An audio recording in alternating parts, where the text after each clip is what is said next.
The war room fell silent as another red marker disappeared from the holographic star map. General Vextar of the Zeltharian High Command watched with growing dread as yet another coalition fleet vanished from their tracking systems. The blue glow of the tactical display cast harsh shadows across his scaled features. "How many does that make this week?" he asked his aide without turning around. 17 fleets lost, sir. The Vorthak are pushing deeper into coalition space every day. Admiral Kang Hyun would have found a way to stop them. Everyone knew it. The human commander had pulled off impossible victories before, turning hopeless battles into stunning triumphs, with tactics that made no sense to anyone except other humans. But Admiral Kang had been gone for 6 months now, along with every other human in the galaxy. Captain Lee Do-hyun stood at the edge of the command center, his mixed heritage showing in his angular features and dark eyes. Half human, half Altarian, he had spent his entire career trying to understand both sides of his bloodline. Now the human half of him felt like a phantom limb, aching for something that no longer existed. The massive view screen at the front of the room displayed the latest battle reports. The Vorthak Empire had seized 12 more star systems in the past month. Their black ships moved through space like a plague, consuming everything in their path. Coalition forces retreated again and again, unable to match the enemy's relentless advance. "Where are they?" whispered Dr. Yoon Hana from her station at the research console. The young scientist had undergone genetic modifications as part of an experimental program started by human researchers. Now she was one of the few beings left who carried traces of human innovation in her very DNA. The humans cannot just disappear. People don't vanish like that. The question haunted everyone in the coalition. 6 months ago, humanity had been their strongest ally. Human colonies dotted the galaxy, their ships patrolled the frontier, and their scientists worked alongside alien researchers in every major facility. Then in a single day, every human installation went dark. Every human ship stopped responding to communications. Every human citizen simply vanished. The coalition had sent investigation teams to human worlds, but they found nothing. No bodies, no signs of struggle, no evidence of what had happened. The planets were simply empty, as if their populations had never existed at all. Ships hung in orbit around abandoned space stations, their crews gone, their systems still running on automatic. "The Vorthak must have developed some new weapon," suggested Commander Song Minho, his voice tight with frustration. The Zeltharian human hybrid commanded what remained of the defense fleet around New Arcadia, one of the Coalition's most important worlds. "Something that targets humans specifically." General Vextar turned his large eyes toward the younger officer. "We found no evidence of weapons. No energy signatures, no residue, no traces of any kind of attack. The humans are simply gone." The truth was more disturbing than any weapon. The Coalition's greatest allies had abandoned them without warning or explanation.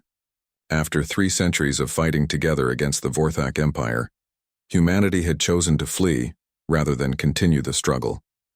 At least, that was what the alien commanders told themselves. It was easier than admitting they had relied too heavily on human creativity and determination. The Coalition had grown comfortable with human solutions to impossible problems. They had forgotten how to win battles without human cunning. Captain Lee Do-hyun remembered the last conversation he had shared with his human mother before the disappearance. She had been working on something secret, something she could not discuss even with her own son. Her laboratory had been sealed off from the rest of the research station, and she had seemed nervous, almost frightened. "We have to prepare for the worst," she had told him over their private communication channel. "Sometimes survival requires choices that others cannot understand." He had thought she was talking about the war in general. Now he wondered if she had been trying to warn him about something else entirely. The tactical display updated again, showing fresh Vorthak movements near the Rim territories.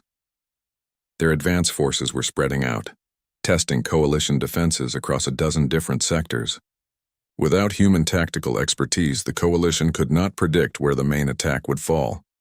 "Sir," reported Lieutenant Kim from the communication station, "we are receiving distress calls from the Kepler defense grid. Vorthak heavy cruisers have broken through their outer perimeter." General Vextar closed his eyes briefly. Kepler Station had been Admiral Kang Hyun's greatest victory, the battle that had stopped the previous Vorthak offensive. Now it was falling to the same enemy forces that the human admiral had defeated just 2 years earlier. Send what ships we have available, he ordered, though he knew it would not be enough. They were always sending too few ships these days, spreading their forces too thin across too many battlefronts. Dr. Yoon Hana looked up from her research station, her modified features reflecting the blue light of her screens. General, I have been analyzing the pattern of Vorthak attacks over the past 6 months.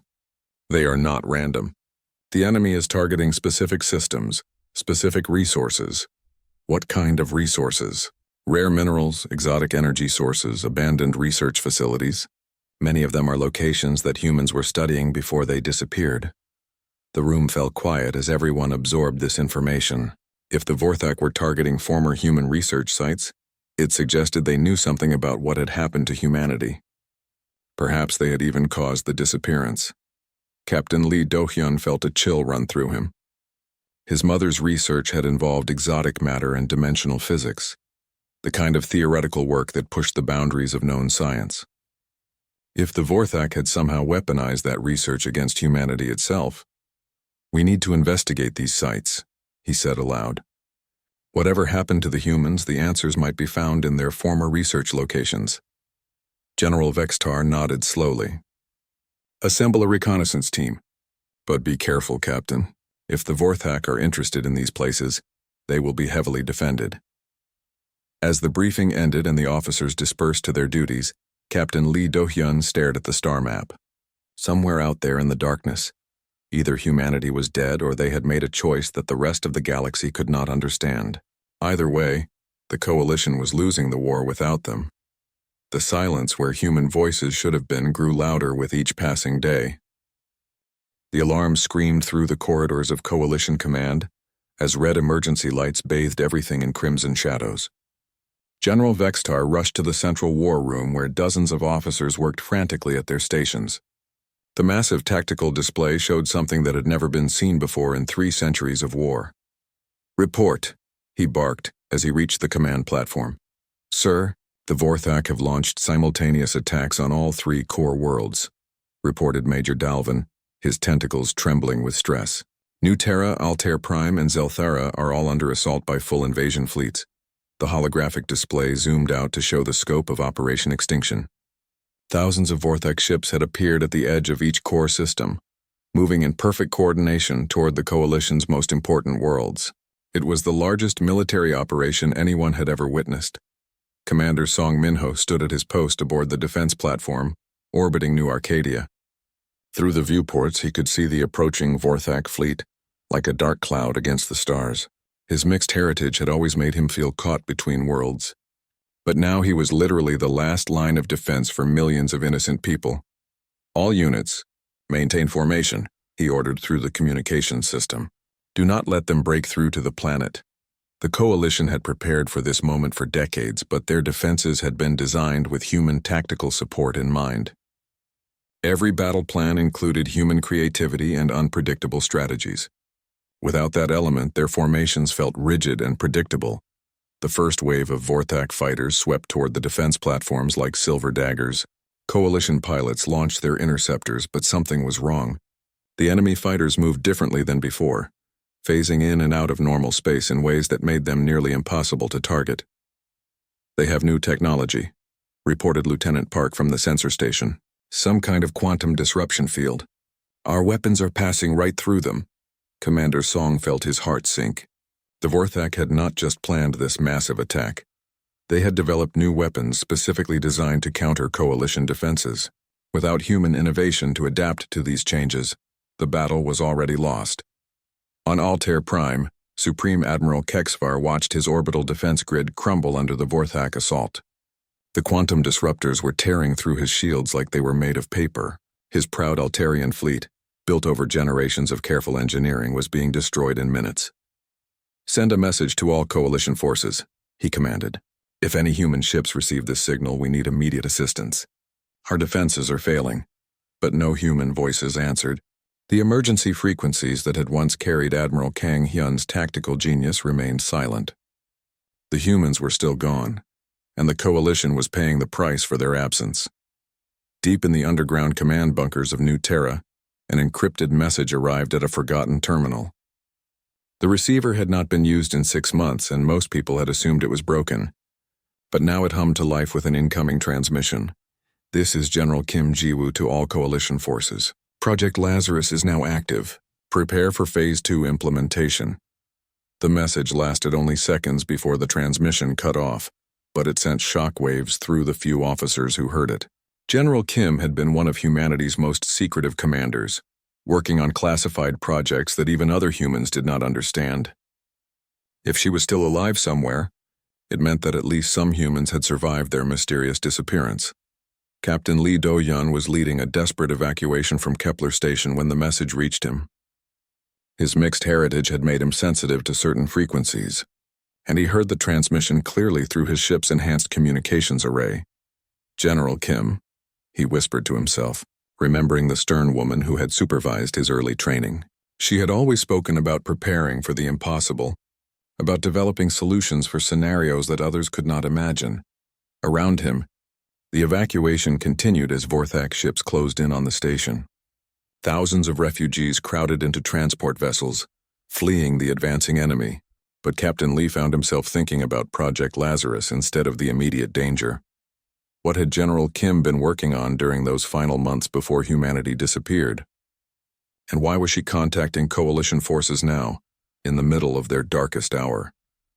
The battle for New Arcadia reached its climax as the Vorthak main fleet engaged the defense platforms directly.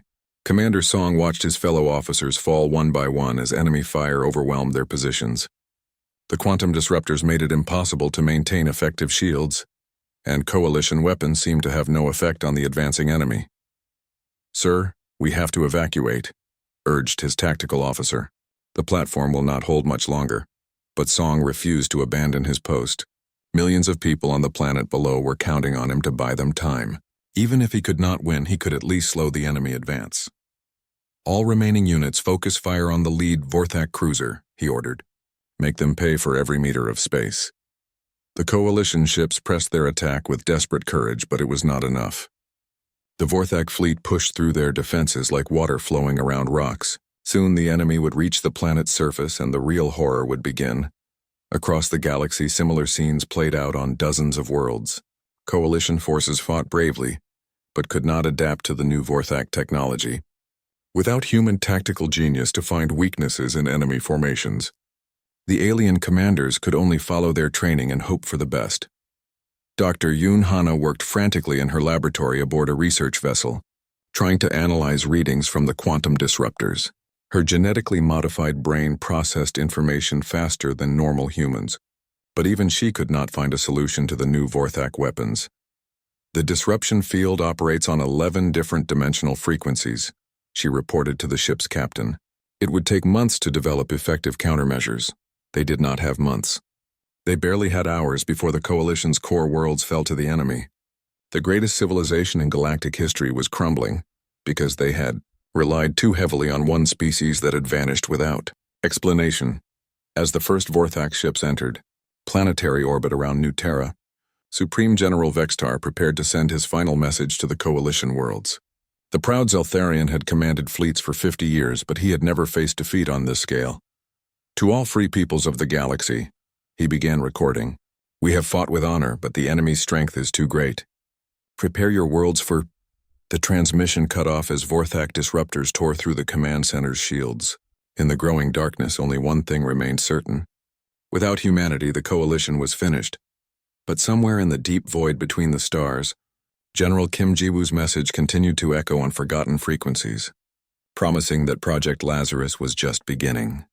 Captain Lee Do-hyun guided his reconnaissance ship through the debris field that had once been the Titan mining station. Twisted metal and frozen atmosphere crystals drifted past his viewports like the bones of some ancient creature. This had been one of humanity's most productive facilities before the disappearance. Now it hung empty and silent in the void. "Captain, I am detecting unusual energy signatures from the asteroid belt," reported Dr. Yoon Hana from her science station. Her genetically enhanced senses could pick up traces that normal equipment might miss. The patterns do not match any known technology. The small reconnaissance team had been searching the Outer Rim territories for 3 weeks, following fragments of encrypted transmissions that seemed to echo from the emptiness between stars. Coalition Command had given them limited resources for the mission, but Captain Lee felt driven to continue despite the lack of official support. "Take us closer to the largest asteroid," he ordered his pilot, Ensign Cho Min-jae. The young officer had volunteered for the dangerous mission, partly because his own family had included human traders who vanished during the Great Disappearance. As their ship approached the asteroid, their sensors began picking up more detailed readings. What had seemed like natural rock formations from a distance revealed themselves to be something far more complex under closer inspection. "Those are not asteroids," whispered Dr. Yoon, her voice filled with amazement. "They are construction sites, massive ones." The view screen magnified the image, showing enormous excavated chambers within the rocky bodies. Machinery moved in the shadows, cutting and shaping materials with precision that spoke of advanced engineering. But the technology looked wrong somehow, mixing familiar human designs with strange geometric patterns that hurt to look at directly. "Sir, I am detecting life signs," reported Chief Petty Officer Nam Kyung from the sensor station. "Multiple species, including what appears to be human biosignatures." Captain Lee felt his heart race. After 6 months of searching, they had finally found evidence that humans still existed somewhere in the galaxy. But why were they hiding in these remote asteroid fields, and what were they building with such desperate urgency? "Hail them on all frequencies," he ordered. "This is Captain Lee Do-hyun of the BIR Coalition Reconnaissance Corps. Please respond."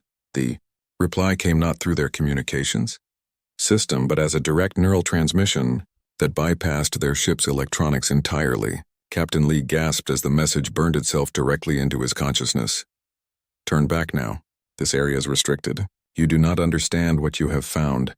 The voice belonged to someone he recognized. Director Choi Sun-woo had been one of humanity's leading researchers before the disappearance, specializing in exotic physics and dimensional mathematics. But the voice sounded different now, colder and more distant than he remembered. "Director Choi, this is Captain Lee. The Coalition needs to know what happened to humanity. Our worlds are falling to the Vorthak." A long silence followed, during which their sensors detected massive energy buildups within the asteroid facilities. Whatever the humans were constructing required power levels that should have been impossible to generate in such remote locations. "Captain Lee," came the neural transmission again. "Approach asteroid designation 7 Alpha. Come alone. Your companions will wait in your ship." Dr. Yoon looked concerned as Captain Lee prepared to leave the ship.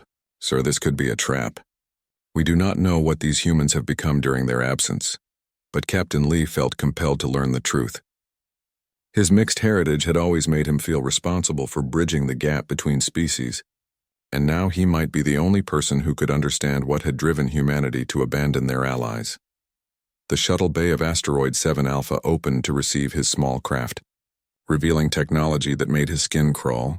The walls pulsed with organic-looking conduits that seemed to breathe, while crystalline structures generated fields of energy that warped space around them. This was not the clean, logical engineering he associated with human technology. Director Choi met him at the airlock, but she had changed dramatically since their last meeting. Her skin showed traces of metallic implants, and her eyes glowed with an inner light that suggested cybernetic enhancement. When she moved, her gestures seemed too precise, as if she had been rebuilt rather than simply modified. "Welcome to Project Lazarus, Captain," she said, her voice carrying harmonics that resonated in frequencies beyond normal human hearing. "I apologize for the secrecy, but what we have learned cannot be shared casually." She led him through corridors filled with humans who had undergone similar modifications. Some worked at stations that seemed to respond to thought rather than physical input, while others tended to machinery that appeared to be partially alive. The air hummed with energy that made his teeth ache. "What happened to all of you?" he asked, struggling to understand the transformation he was witnessing. "We discovered the true nature of the Vorthak threat," Director Choi replied, stopping before a massive view screen that showed star charts spanning the entire galaxy. "They are not just conquerors, Captain. They are harvesters."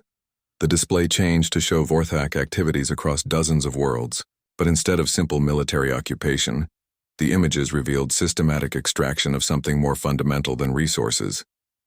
"They consume the life force itself," she continued. "Every species they conquer becomes fuel for their expansion. We realized that conventional resistance was futile. To defeat them, we had to become something they could not harvest." Captain Lee stared at the data in horror. If Director Choi was correct, the Vorthak were not just trying to conquer the galaxy. They were trying to drain it of all life. Every victory they achieved made them stronger while weakening their enemies. "So you abandoned the coalition to save yourselves," he said, feeling anger rise in his chest. "We abandoned our humanity to save everyone," she corrected. "What we have become cannot be harvested by Vorthak technology. But the transformation is irreversible. We can never go back to what we were." Through the facility's windows, Captain Lee could see other asteroids in the belt, all showing signs of similar construction. Thousands of humans were working to build something that would either save the galaxy or destroy it entirely. "What are you building here?" he asked. Director Choi smiled, but the expression looked wrong on her modified features. "We are building the weapons that will end this war permanently. But first we need the coalition to fail completely. Only when all hope is lost will the galaxy be ready for what we have become." As Captain Lee was escorted back to his shuttle, he realized that humanity had not abandoned the war. They had simply chosen to fight it in ways that their former allies could never understand or accept. The reconnaissance team's return journey to coalition space was silent, each member struggling to process what they had witnessed. Humanity was still alive, but they had transformed themselves into something that might be worse than their enemies. In the growing darkness between the stars, Project Lazarus continued its terrible work. The Coalition's final stronghold at Kepler Prime was burning. Commander Song Minho watched from the bridge of his damaged cruiser as Vorthak ships descended toward the planet like mechanical vultures. His defense fleet had been reduced to 12 ships, barely enough to mount a token resistance against the hundreds of enemy vessels surrounding them. "Sir, we are receiving multiple hyperspace signatures," reported his tactical officer with barely contained panic. Massive fleet emerging at the system's edge. Song expected to see more Vorthak reinforcements arriving to finish off the Coalition's last stand. Instead, his view screen filled with ships that defied immediate classification. They were clearly of human design, but wrong in ways that made his enhanced vision ache. The hulls seemed to shift and flow like liquid metal, and energy patterns danced across, their surfaces in colors that should not exist. "This is Admiral Kang Hyun of the Human Defense Corps," came the transmission that every coalition officer had dreamed of, hearing for 6 months. But the voice carried undertones of mechanical precision that made Song's blood run cold. "All forces will stand down immediately. We are implementing Protocol 7. The human fleet moved with impossible coordination, their ships phasing in and out of normal space as they advanced on both the Vorthak forces and the remaining coalition vessels." Song recognized the tactical genius that had made Admiral Kang legendary, but something fundamental had changed in the way the human commander thought about warfare. "Admiral Kang, this is Commander Song of the Coalition Defense Force," he broadcast on all frequencies. "We are fighting the same enemy. Why are you targeting our positions?" "Commander Song," came the reply, and for a moment the mechanical undertones faded enough for Song to hear traces of the man he had once known. "The board must be cleared before the real game can begin. You cannot understand what we have learned." The lead human vessel, a massive dreadnought that seemed to exist in multiple dimensions simultaneously, opened fire on the nearest Vorthak cruiser. The enemy ship simply ceased to exist, not destroyed but erased from reality as if it had never been there at all. The weapon that accomplished this feat left no energy signature and produced no debris. Captain Lee Do-yun, watching from his reconnaissance ship at the edge of the system, felt his mixed heritage torn between wonder and horror. The humans had clearly mastered technologies that went far beyond anything the Coalition had imagined possible. But the cost of that advancement was becoming increasingly clear.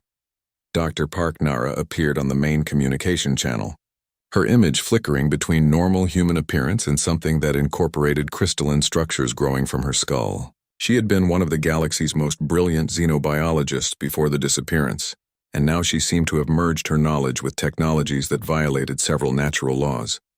"Coalition forces, you are ordered to withdraw from this system immediately," she announced, her voice carrying harmonics that seemed to bypass normal hearing and speak directly to the brain.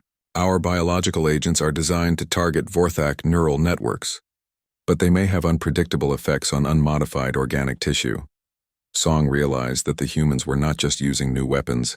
They were using biological warfare on a scale never before attempted. Whatever they had created to fight the Vorthak could potentially harm any living creature in the system. All coalition ships begin immediate evacuation procedures, he ordered his remaining captains. As much as he wanted to witness humanity's return to the war, he could not risk his crews to whatever the humans had unleashed. The Vorthak fleet attempted to respond to the human assault, but their quantum disruptors had no effect on ships that seemed to exist partially outside normal space. Their formations, which had been unstoppable against coalition forces, crumbled as human vessels appeared and disappeared at will. Captain Bae Tae-hyung commanded the flagship Seoul's Vengeance, a battleship that incorporated technologies reverse-engineered from captured Vorthak vessels and combined with forbidden human research from before the war. His crew moved with mechanical precision, their consciousness networked together in ways that allowed perfect coordination but eliminated individual personality. Deploying phase torpedoes, he announced to the fleet network. Target all Vorthak command vessels simultaneously. The torpedoes existed in a quantum superposition that allowed them to strike multiple targets across vast distances at the same moment. The effect on the Vorthak fleet was devastating, as their entire command structure was eliminated in a single coordinated strike that seemed to violate causality itself. But the human assault was not limited to the Vorthak forces. Coalition evacuation ships found themselves disabled by energy fields that shut down their engines without damaging their life support systems. The humans were not destroying their former allies, but they were making it clear that the coalition was no longer welcome in this conflict. "This is General Kim Ji-woo to all coalition forces," came another transmission from the human fleet. Song recognized the voice from intelligence briefings, though it too carried the mechanical undertones that seemed to affect all human communication now. "You have 30 minutes to clear this system before we begin the final phase of our operation." Song had no choice but to comply. His ships were already damaged, and the human weapons clearly operated on principles that made resistance impossible. As the coalition forces retreated toward the edge of the system, he watched the human fleet continue its systematic destruction of the Vorthak presence. The enemy ships that had seemed invincible just hours before were being methodically eliminated by weapons that operated outside the normal laws of physics. But Song noticed that the humans were not celebrating their victories. They moved with the cold efficiency of machines, showing none of the emotion or creativity that had once made them such valuable allies. Dr. Yoon Hana, monitoring the battle from her research vessel, detected energy patterns that made her genetically enhanced brain recoil in confusion. "Captain, the humans are not just winning this battle. They are rewriting the fundamental rules of how matter and energy interact in this region of space." As the last Vorthak vessel was eliminated, Admiral Kang's voice echoed across all communication channels one final time. "The Kepler system has been cleansed. Coalition forces will maintain a minimum distance of 5 light-years from all systems under human protection. Any violation of this boundary will be met with immediate erasure." The human fleet began to disperse, their ships fading back into whatever dimension they had emerged from, but their message was clear. Humanity had returned to the galaxy, but they were no longer the allies the coalition remembered. Commander Song stared at the empty space where the battle had taken place, trying to process what he had witnessed. The humans had saved Kepler Prime from the Vorthak, but they had also declared it off-limits to their former friends. They had become protectors and conquerors simultaneously. "Sir," reported his communications officer quietly, "we are receiving reports from other sectors. Human fleets are appearing throughout coalition space, driving off Vorthak forces but also claiming territory for themselves." The galaxy was changing in ways that no one had predicted. Humanity had returned from their mysterious absence with power beyond imagination, but they had also brought with them a cold logic that left no room for the emotional bonds that had once united the coalition. In the growing silence of hyperspace, Captain Lee Do-hyun wondered if they had traded one set of conquerors for another. The humans might save the galaxy from the Vorthak, but what would be left when they finished implementing their Protocol 7? The answer, he suspected, would be something that none of them were prepared to accept. The Vorthak High Command had ruled the galaxy's dark corners for over 1,000 years, but Supreme Overlord Vexthon had never experienced fear until the reports began flooding in from across their empire. 12 fortress worlds had gone silent. In the space of 6 hours, their massive defense fleet simply vanishing from all sensor networks. How is this possible? He demanded from his throne aboard the massive dreadnought that served as the mobile capital of the Vorthak Empire. No force in the galaxy possesses this level of power. His military advisor, General Mordak, displayed the latest intelligence reports on the holographic systems surrounding the command throne. Each report told the same impossible story. Human ships had appeared simultaneously at strategic locations throughout Vorthak space, destroyed entire fleets without taking casualties, and then vanished again into hyperspace. The humans have developed technology that operates outside our understanding of physics, General Mordak reported, his voice carrying traces of the fear that was spreading through their ranks. Our quantum disruptors have no effect on their vessels, and their weapons seem to erase matter from existence. What truly terrified the Vorthak leadership was not just the human technology, but the precision with which it was being deployed. Every target had been chosen for maximum strategic impact, crippling their supply lines and command structure, while leaving their civilian populations untouched. This was not random destruction, but surgical warfare conducted by minds that understood their empire better than they understood it themselves.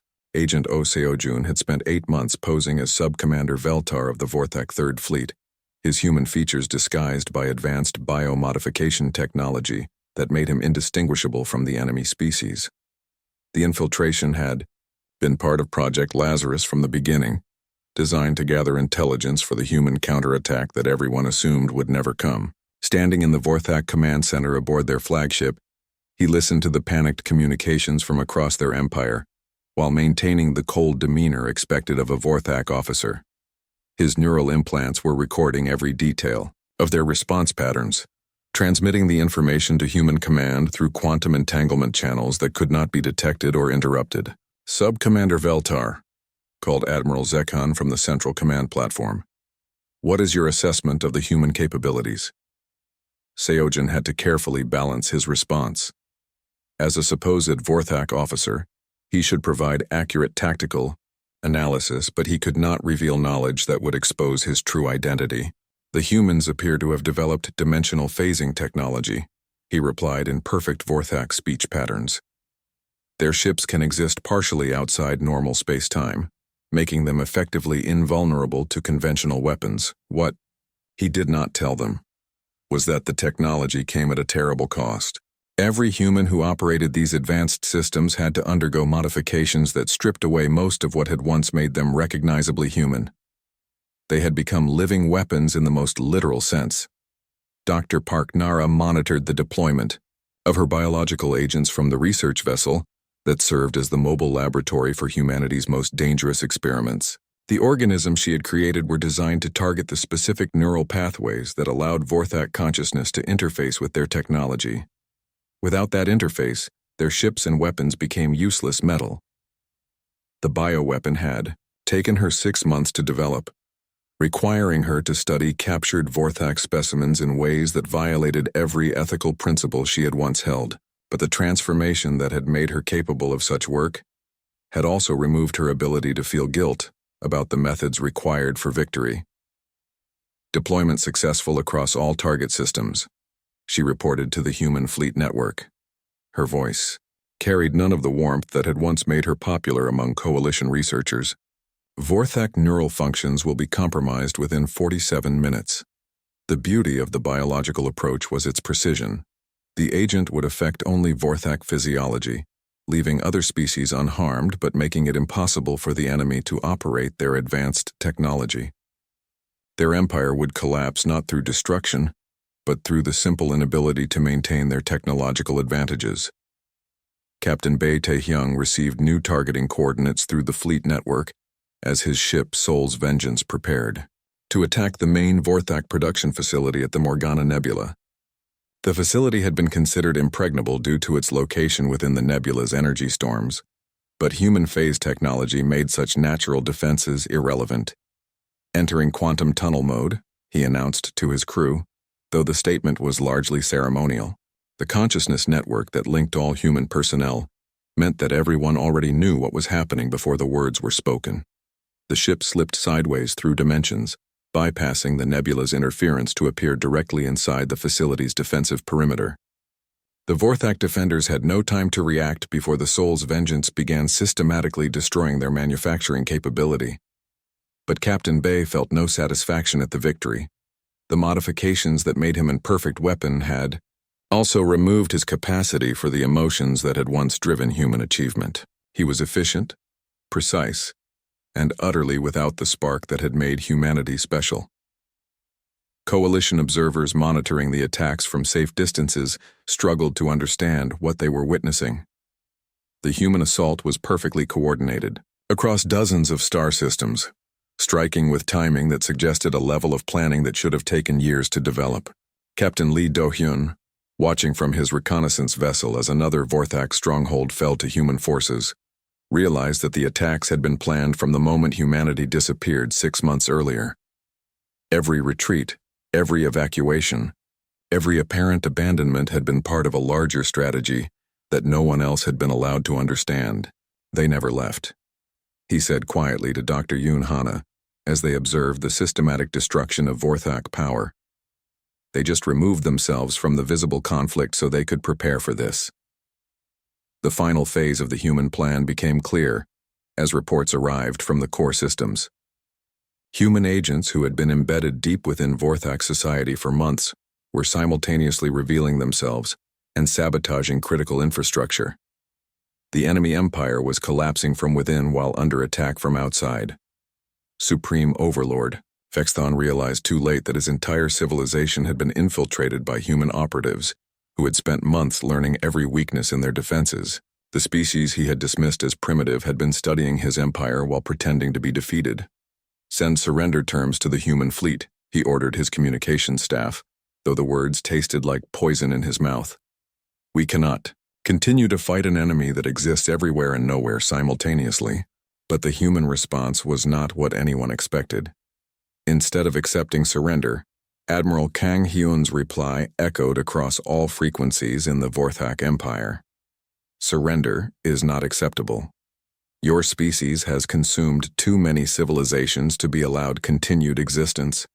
However, individuals who renounce their imperial identity and submit to biological modification may be permitted to survive as productive members of galactic society. The choice was clear. The Vorthak could die as a species or be transformed into something entirely different. Their empire was finished regardless of what they decided. As news of the human ultimatum spread throughout coalition space, the alien species that had once called humanity their greatest allies began to understand the true scope of what had been accomplished. The humans had not just defeated the Vorthak Empire, they had demonstrated that they possessed the power to remake entire civilizations according to their own design. The galaxy had been saved, but the beings who had saved it were no longer recognizably human.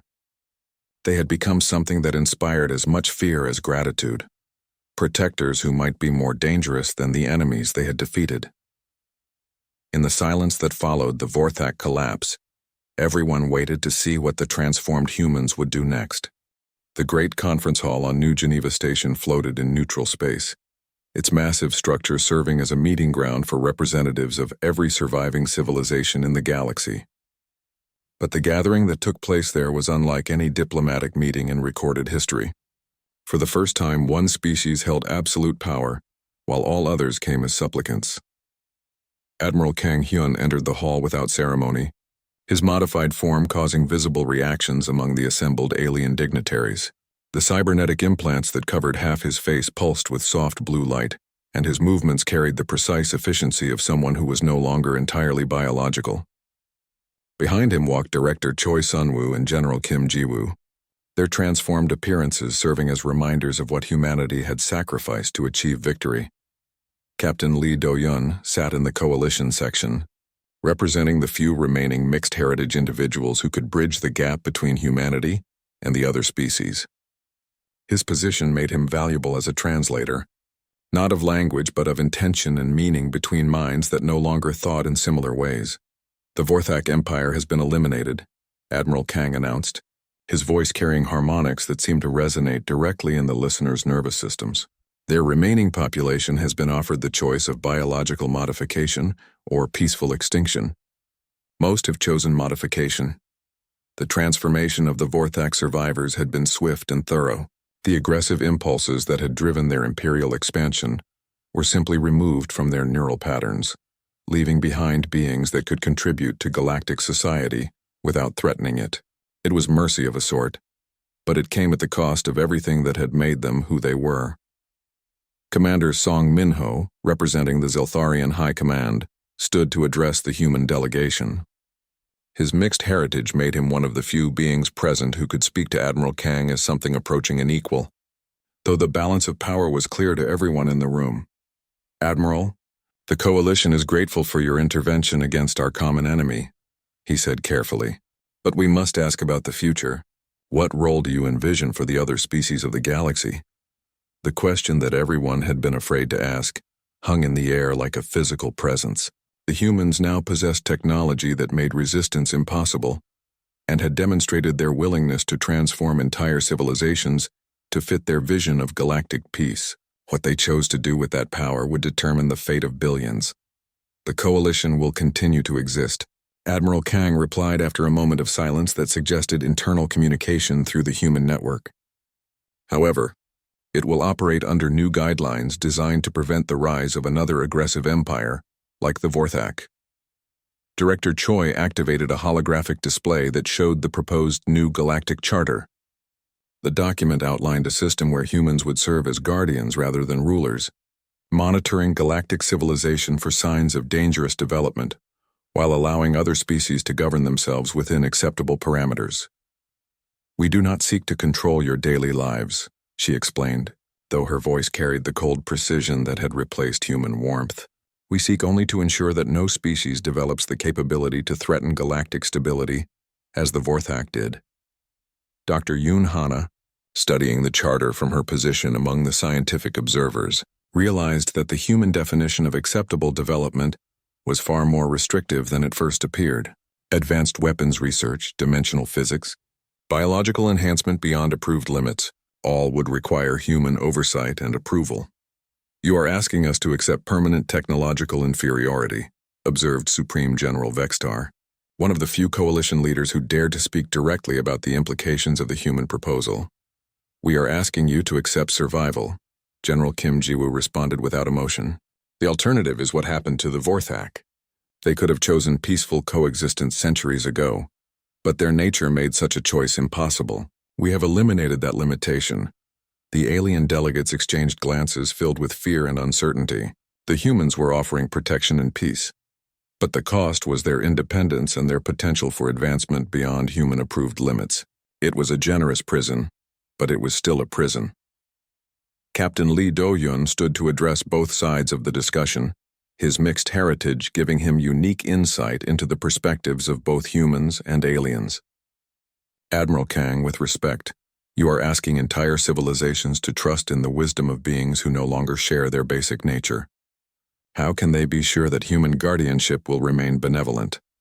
For the first time since entering the hall, something resembling the old Admiral Kang appeared in the human commander's expression, a flicker of the warmth and humanity that had once made him a beloved figure among Coalition forces. "They cannot be sure," he admitted quietly. "We cannot even be sure ourselves. The modifications that made us capable of defeating the Vorthak have changed us in ways we do not fully understand. We may become the very threat we sought to eliminate." The honesty of the admission sent shockwaves through the assembled delegates.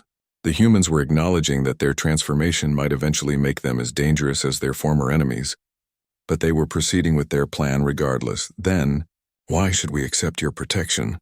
demanded Admiral Talcott of the Korthan Republic. Director Choi answered with the brutal logic that had guided Project Lazarus from the beginning. "Because the alternative is chaos. Without our oversight, some species will eventually develop weapons capable of destroying entire star systems.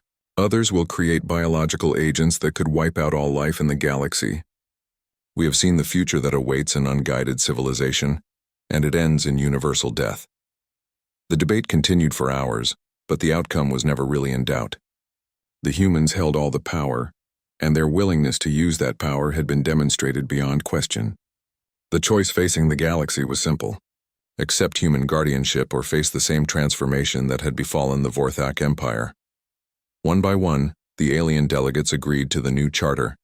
Some did so with resignation, others with genuine gratitude for being saved from the Vorthak threat.